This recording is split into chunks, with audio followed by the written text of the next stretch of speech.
Hello friend, कैसे हैं आप सब लोग। हमें उम्मीद है कि आप लोग बहुत अच्छे होंगे। अब हमारा जो क्लास है ये एनसीईआरटी का चल रहा है। एनसीईआरटी तो आपको पता होगा कि हमने जो हिस्ट्री स्टार्ट की है वो हमारा एनसीईआरटी बेस्ड है और ये हमारा फर्स्ट अध्याय है। और हम ये जो अध्याय है, हमारे अध्याय का क्या नाम है? फर्स्ट अध्याय का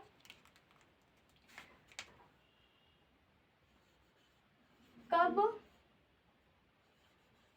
कहाँ, कैसे और क्यों। आप अपने बुक में कक्षा 6 की एनसीईआरटी जो है हमारी, ये हमारा कौन सा अध्याय है? अध्याय फर्स्ट है। आप अपनी कक्षा 6 की एनसीईआरटी में देखें तो आपको फर्स्ट अध्याय का नाम आपको मिल जाएगा, कब, कहाँ, कैसे और क्यों। तो हमने जो 4 से 5 क्लास तक हमने प्लेलिस्ट में डाला है क्लास, आप वहाँ देख लीजिए, आपको बहुत काम की चीज़ें मिल जाएंगी। क्योंकि वो उस क्लास में हमने कुछ मेन पॉइंट हमने बता रखा है, जैसे कि कैलेंडर क्या होता है और ईसा मसीह के जन्म से संबंधित कुछ बातें हमने बता दिया है। और कुछ इससे भी बेसिक चीज़ें जो आपको एनसीईआरटी में नहीं मिल सकती, तो आप वहाँ जाकर पहले प्लेलिस्ट में जाइए और वो वहाँ से आप 5 पार्ट तक की क्लास को आप देख लीजिए, आपको बहुत फ़ायदा मिलेगा। तब उसके बाद अगर ये क्लास आप पढ़ेंगे तो आपको बहुत हेल्प मिल जाएगी। तो चलिए स्टार्ट करते हैं। ये हम जो क्लास हमारा आज का है, ये हम पार्ट 1 करके भाग 1 करके हम डाल देंगे। क्योंकि वो जो था हमारा बेसिक कॉन्सेप्ट था, ये हमारा बुक का जो स्टेटमेंट है वो हमारा पार्ट बाय पार्ट चलेगा। तो ये मान लीजिए आपको ये बुक पढ़ना है, अध्याय फर्स्ट आप पढ़ेंगे तो आपको कुछ और चीज़ें, नई नई चीज़ें आपको मिलेंगी, जैसे कि पांडुलिपियाँ हो गई, अभिलेख हो गए, पुरातत्वविद, ये सभी वर्ड आपको मिल जाएंगे। तो हम अगर यदि ये सारे वर्ड हम आपको पहले ही क्लियर करा दें तो आपको बहुत आसानी हो जाएगी। जो पहला है हमारा पांडुलिपि, दूसरा है हमारा अभिलेख, तीसरा है हमारा पुरातत्वविद।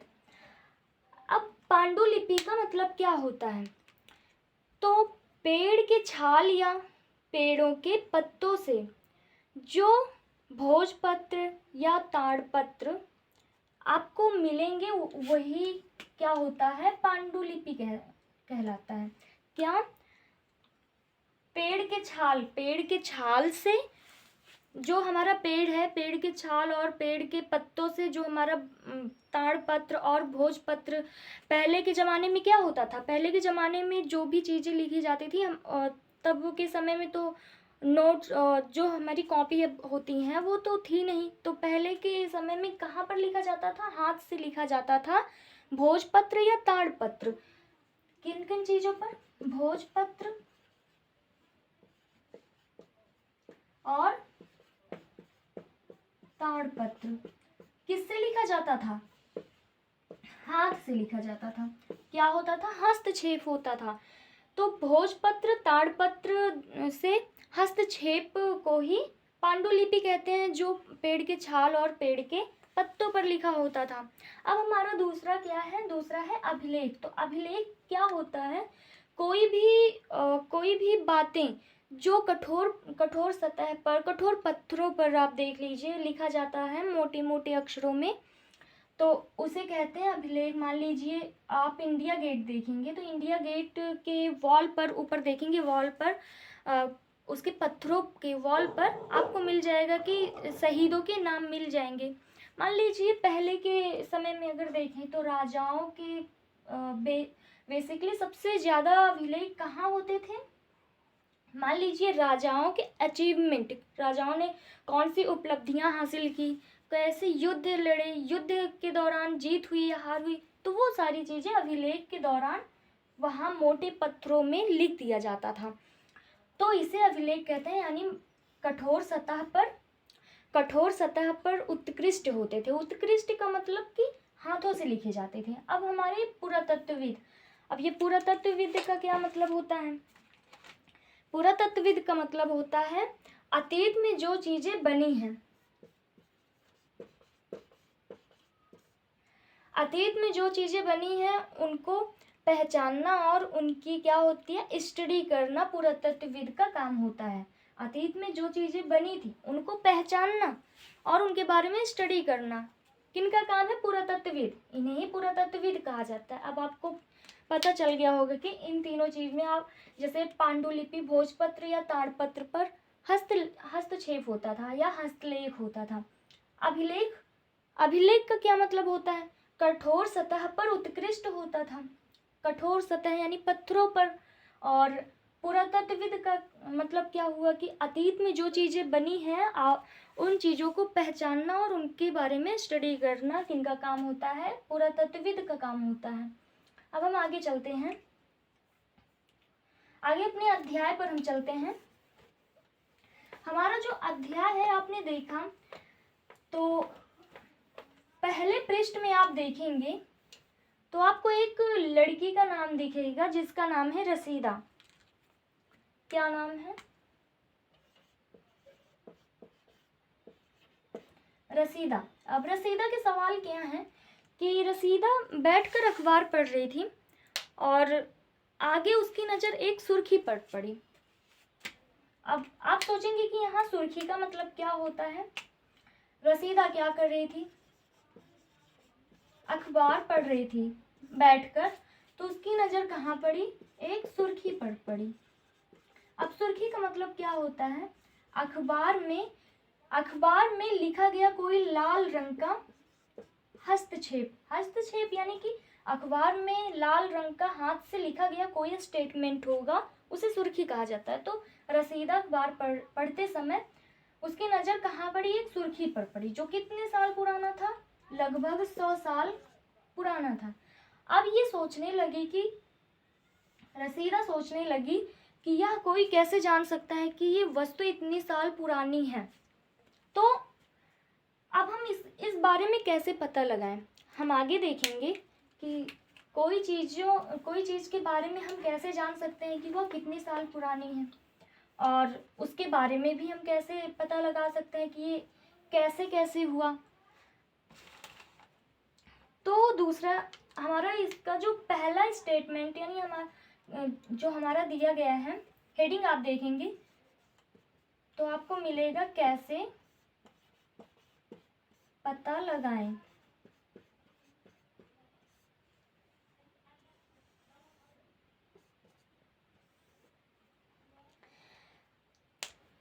तो कैसे पता लगाएं या जानने के लिए, ये बात जानने के लिए कि ये कितने साल पुराना है, भाई ये जानने के लिए मान लीजिए कि कोई चीज़ें 1 साल पुरानी है, तो आप क्या कर सकते हैं? रेडियो सुन सकते हैं, टेलीविज़न देख सकते हैं और अखबारें पढ़ सकते हैं। साथ में ही अगर मान लीजिए पिछले साल की पुरानी चीज़ें आपको अगर पता लगानी हो तो आप क्या करेंगे? कोई ऐसे व्यक्ति के पास जाएंगे जिसे उस बारे में स्मृति हो। अब यहाँ वर्ड आया स्मृति। आप देखेंगे स्मृति का मतलब होता है जानकारी या जानकार। तो पिछले साल क्या हुआ था? आप किसी ऐसे व्यक्ति के पास किसी ऐसे व्यक्ति से बात करेंगे जिसे उस बारे में स्मृति यानी जानकारी हो। और लेकिन अगर आप कहें कि ये, जैसे आप बात करें कि बहुत साल पहले की ये बात हम कैसे जान सकते हैं? तो बहुत अतीत के बारे में हम कैसे जानें? बात आई यहाँ अतीत के बारे में। यहाँ दूसरा स्टेटमेंट क्या दिया गया है? हम अतीत के बारे में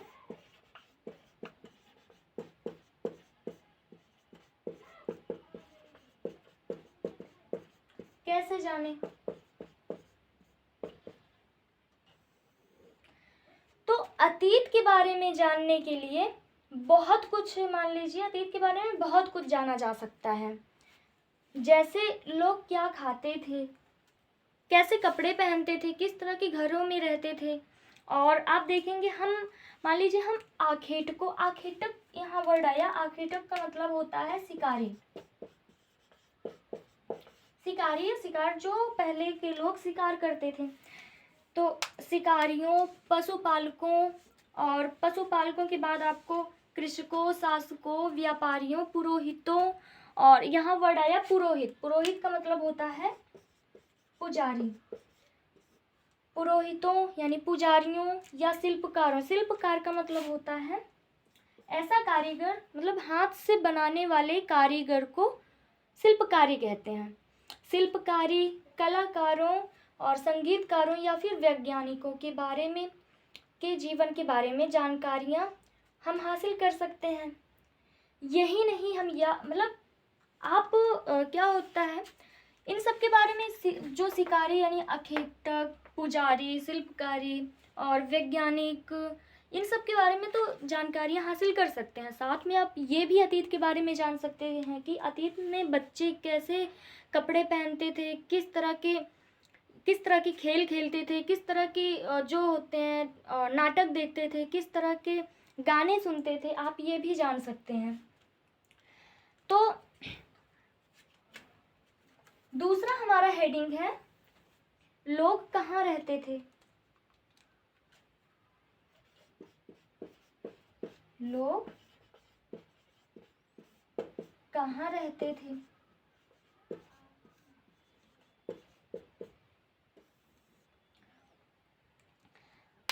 आप दूसरे पृष्ठ में, अपने बुक में दूसरे पृष्ठ में देखेंगे तो वहाँ दूसरे पृष्ठ में जो मानचित्र दिया गया है उसमें आप नर्मदा नदी का पता लगाएंगे। यदि आप नर्मदा नदी का पता लगाएं तो कई लाख वर्ष पहले लोग नर्मदा नदी के तट पर रहते थे। यहाँ रहने वाले आरंभिक लोग में से कुछ कुशल संग्राहक, यहाँ पर वर्ड आया कुशल संग्राहक। संग्राहक का मतलब होता है एकत्र करना, कलेक्ट करना कोई चीज़ें, जैसे कि किस चीज़ का जो होगा संग्रह करेंगे यानी एकत्र करेंगे। तो जैसे मांस हो गया, कुछ पत्ते हो गए, जो कि पहले के लोग पत्ते खाते थे, मांस खाते थे, और कुछ जड़ों पर निर्भर करते थे, मूल कंदों पर निर्भर करते थे, तो संग्रह करते थे, जो आसपास के जंगलों की विशाल संपदा से परिचित थे। भाई वो पहले के लोग कहाँ, ज़्यादातर पहले के लोग नदियों के ही किनारे रहते थे, नदियों के किनारे ही लोग रहना पसंद करते थे। इस कारण वो कुशल संग्राहक थे।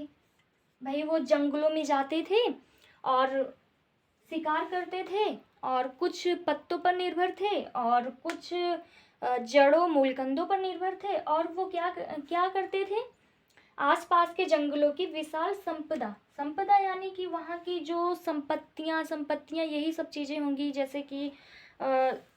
जैसे कि मान लीजिए मांस हो गया, और उन्हें पता रहता था, एक्चुअली उन्हें पता रहता था कि चीज़ें कहाँ पर हैं, तो वो आसानी से विशाल संपदा से परिचित थे, यानी कि वहाँ की चीज़ों से परिचित थे, और संग्रह किया करते थे, परिचित थे और संग्रह किया करते थे, चीज़ों को एकत्र किया करते थे। वे जानवरों का आखेट भी करते थे। अब हमने बताया आखेटक का मतलब होता है शिकारी,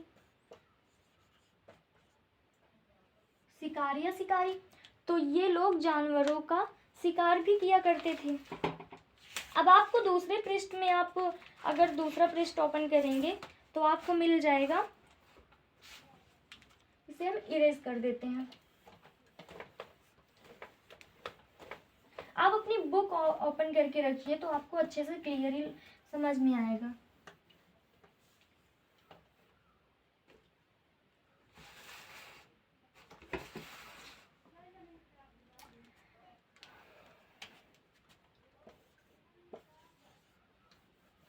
से बन ही नहीं रहा है मानचित्र।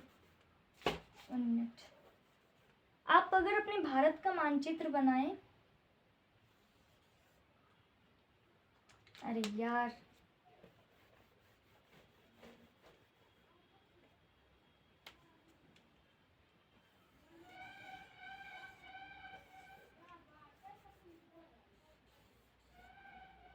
कुछ इस तरीके से आपको भारत की मानचित्र आपको मिलेगी। तो आप उत्तर और पश्चिम कोने में आप अगर देखेंगे अपने मानचित्र में, दूसरे पृष्ठ पर मानचित्र दिया गया है, उत्तर और पश्चिम कोने की मानचित्र में देखेंगे, उत्तर और पश्चिम के कोने में आपको किरथर क्या मिलेगा, आपको यहाँ इस साइड आपको मिलेगा किरथर और सुलेमान। आपको इस साइड किरथर और सुलेमान दिखेगा। और इस किरथर और सुलेमान में इस क्षेत्र में कुछ ऐसे स्थान थे जहां लगभग 8000 वर्ष पहले सबसे पहले लोग गेहूं और जौ का खेती करना स्टार्ट किया, गेहूं और जौ को उपजाना स्टार्ट कर दिया। किन किन चीजों का? ये दो ऐसे क्षेत्र थे जहां स्त्री और पुरुषों ने गेहूं और जौ को उपजाना स्टार्ट किया। साथ में ही ये लोग कुछ पशुपालक भी थे, जैसे कि भेड़, बकरी, गाय, भैंस, बैल, इन सब चीज़ों को ये लोग पालना भी स्टार्ट किया। अब साथ में आपको अगर उत्तर पूर्व में आप देखें, उत्तर और पूर्व में इस साइड आप देखेंगे तो आपको एक गारो मिलेगा। इस साइड आप देखें तो आपको गारो मिलेगा, गारो। अब इस गारो में आप देखें तो अगर यहाँ पता लगाएंगे तो कुछ अन्य ऐसे क्षेत्र थे जहाँ कृषि का विकास हुआ, जहाँ से पहले चावल उपजाना स्टार्ट हुआ और कुछ स्थान पर चावल भी उपजाना स्टार्ट हो गया। तो यहाँ पर क्या हुआ, इस गारो क्षेत्र में लोग सबसे पहले क्या स्टार्ट किए, कृषि करना। किस क्षेत्र से स्टार्ट हुआ? तो गारो क्षेत्र से कृषि स्टार्ट हुआ और यहाँ के लोग चावल उपजाना भी स्टार्ट कर दिया। तो हमने आज हमने कुछ पॉइंट देखे हैं जो हमारे जो एनसीईआरटी में बहुत इम्पोर्टेंट थे। अब हम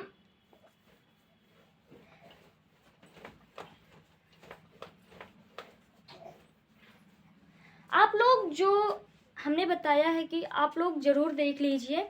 जो हमारा पार्ट 1 से पार्ट 5 तक हमने प्लेलिस्ट में डाला है और वहाँ से जाकर आप लोग देख लीजिए। बहुत सारे इम्पोर्टेंट आपको टॉपिक मिल जाएंगे जो हमारे एनसीईआरटी में जो हैं। तो आपको आप अगर देखे रहेंगे तो आपको एनसीईआरटी पढ़ने में बहुत आसानी होगी। और हमने आज स्टार्ट किया है हिस्ट्री अध्याय 1 और बुक से। तो आप लोग के पास यदि बुक हो तो आप लोग बुक का भी जो हेल्प ले लीजिए और वीडियो भी देखिए, तो आपको ज़्यादा अच्छे से क्लियरली समझ आएगा। तो आज हम वीडियो यहीं एंड करते हैं। धन्यवाद। आप लोग अच्छे से तैयारी अपनी करते रहें। धन्यवाद।